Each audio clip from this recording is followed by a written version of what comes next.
Today, the empire strikes back on the future use of cash.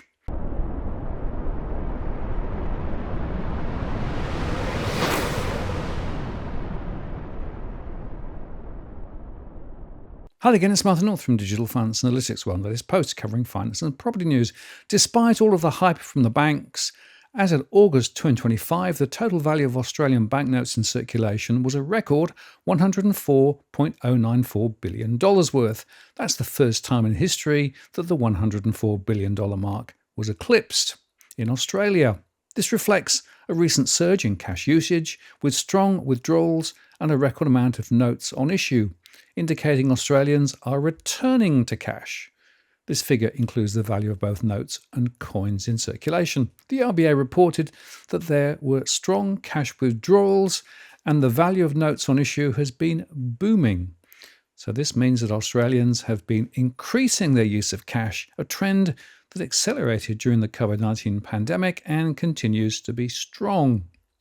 So, you could certainly claim that Australians are turning back to cash and that the RBA data is clear. Cash withdrawals are strong and the value of notes on issue is booming. Now, this despite the fact that Australia lost 926 ATMs in total over the financial year to June 2024 and 8,326 in the last 7 years, and banks have removed 217 bank-owned ATMs in the last 12 months and a staggering 8,338 bank-owned ATMs in 7 years. And of course, they've been closing branches left, right and centre too, making access to cash even more difficult. Despite this, the RBA reported that ATM cash withdrawals were up, and last year 70% of Aussies carried cash every day, and 1.5 million Australians rely on cash for their daily purchases.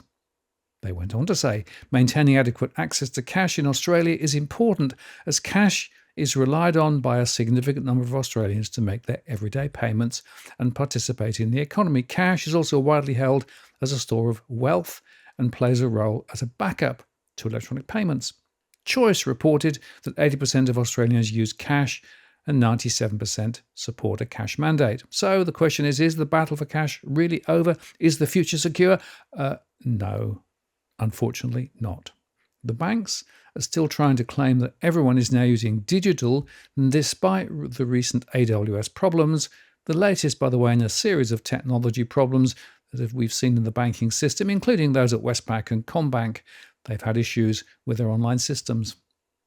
In the latest developments, the government appears to have caved in to the pressure about the future of cash, though, despite their earlier statements that they wanted to preserve access to cash. Earlier in the year, there was a consultation from Treasury about their proposals. I made a show at the time, back in January, titled, "Are We in the Midst of a Cash Long Kong?" Well, their proposals superficially sounded okay. As the paper at the time said, cash acceptance refers to the practice of businesses accepting cash as a form of payment for goods and services, and cash acceptance levels must remain sufficient to enable consumers, including those unable to use digital payment methods, to participate in the economy. But Dale Webster at the time at the Regional did sterling work on the proposals and highlighted that any retailer who can claim not to be selling an essential good or service is open to go cashless under those proposals. The proposed legislation in its current form has the potential to cause more harm than good, accelerating the decline in cash acceptance by giving almost all businesses in Australia an easy way out as they face the challenges of managing cash, as cash access is allowed to decline, Dale said, which was spot on. The list of essential and non-essential items that they proposed was confusing, contradictory, and will lead to disputes at shop counters. A qualified mandate undermines the basic principle that cash is legal tender, said Dale. The administration of such a convoluted and sometimes nonsensical list, like children's clothes are essential but not adults, will act as a further disincentive to cash use. But my suspicion at the time, which has been confirmed, was that this was more political than anything else, because the government knew that cash availability was a big issue and it can't be avoided. So the Treasury paper allowed this issue to flow on beyond the last election. And meanwhile, the neoliberals who are in the pockets of the big banks, of course, still want to take our rights to use cash away. So on one hand, they appeared to be taking the right for cash seriously prior to the election, but they also could continue to assume and assure the banks that they support them. It's a classic yes minister long con. And I said at the time, we could break that by making sure we provide responses to Treasury along the lines of, first, there should be no carve-out for essential services, which is difficult to try to define, and all businesses should be required to accept legal tender in the form of cash. It was a simple antidote to that long con. For this cash mandate to work effectively, all retailers must accept physical cash, said Jason Bryce, the founder of Cash Welcome campaign, and a petition of over 200,000 signatures. Governments and corporates must lead the way in accepting and supporting our legal tender, he said. All retailers, not just those with shops selling so-called essential items, must accept cash to support the cash system. A mandate that applies only to essentials will herald the dawn of the cashless society, he said. But now we know that whilst there were more than 4,000 submissions to Chalmers' cash mandate consultation, he's only released 52 to the media and the public before putting out draft legislation that still contains the contentious small business exemptions.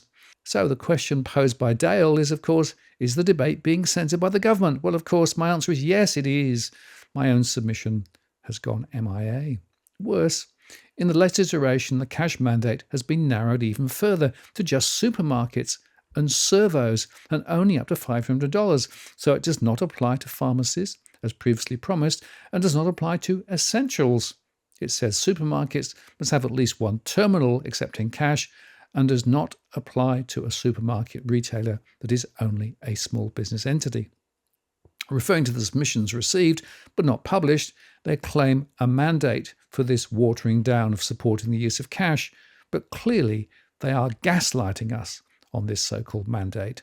The selective release of submissions underscores this. Danny Molina's statement from the 17th of October claims the regulations will help to ensure Australians won't be left behind for groceries and fuel purchases as many businesses move to cashless payment.